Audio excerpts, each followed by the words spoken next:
ಎಲ್ಲರಿಗೂ ನಮಸ್ಕಾರ. Welcome to healing life with tarots. ನಿಮ್ಮ ಪರ್ಸನ್ ಬಗ್ಗೆ ಯೋಚನೆ ಮಾಡಿ, ಲೆಟ್ಸ್ ಸಿ ಅವ್ರು ನಿಮಗೆ ಏನು ಹೇಳಬೇಕು ಅಂತ ಇದ್ದಾರೆ ಅಂತ. What is their love message to you?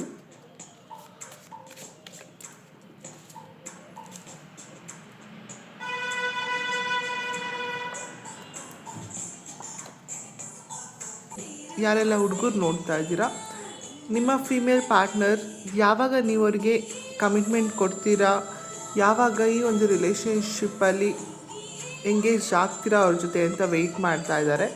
And ಯಾರೆಲ್ಲ ಈ ಫೀಮೇಲ್ಸ್ ನೋಡ್ತಾ ಇದ್ದೀರಾ, ನಿಮ್ಮ ಮ್ಯಾಸ್ಕ್ಯುಲನ್ ಪರ್ಸನ್ ಆಲ್ರೆಡಿ ನಿಮಗೆ ಕಮಿಟ್ಮೆಂಟ್ ಕೊಡಬೇಕು ಅಂತ ನಿರ್ಧಾರ ಮಾಡಿ ಮುಂದೆ ಬರೋವಂಥ ಟೈಮ್ ಆಗಿದೆ.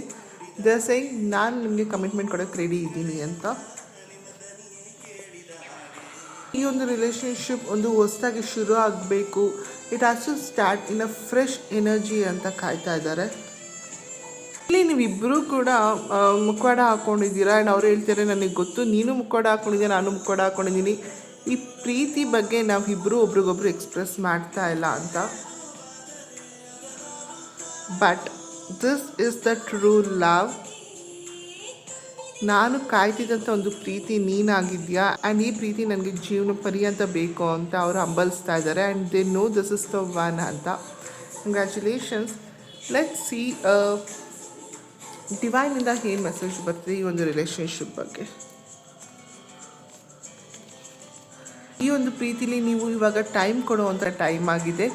So go make an efforts, don't wait, not a time for you to wait. As I said, ಇಲ್ಲಿ ಮುಖವಾಡ ಹಾಕ್ಕೊಂಡಿದ್ದೀರಾ, ಇಬ್ಬರು ಕೂಡ ಪ್ರೀತಿನ ಎಕ್ಸೆಪ್ಟ್ ಮಾಡ್ಕೊತಿಲ್ಲ, ಹೇಳ್ತಾ ಇಲ್ಲ, ಓಕೆ ಪರವಾಗಿಲ್ಲ ಏನು ಎಫೆಕ್ಟ್ ಆಗ್ತಿಲ್ಲ ಅಂತ ಹೇಳ್ತಾ ಇದ್ದೀರಾ. ಬಟ್ ಆ ಒಂದು ಮುಖವಾಡ ಹಾಕ್ಕೊತಿರೋದು ಎಲ್ಲೋ ಒಂದು ಕಡೆ ನೀವು ಮಾಡಿದಂಥ ತಪ್ಪಾಗಿರ್ಬೋದು, ಅಥವಾ ಅವರು ನಿಮ್ಮ ಬಗ್ಗೆ ಏನು ಅನ್ಸ್ಕೊತಾರೋ, ಅಥವಾ ನೀವು ಎಕ್ಸ್ಪೆಕ್ಟ್ ಮಾಡ್ತಿರೋ ರೀತಿ ಆ ಕಡೆಯಿಂದ ಬರ್ತಾ ಇಲ್ಲ ಅಂತ.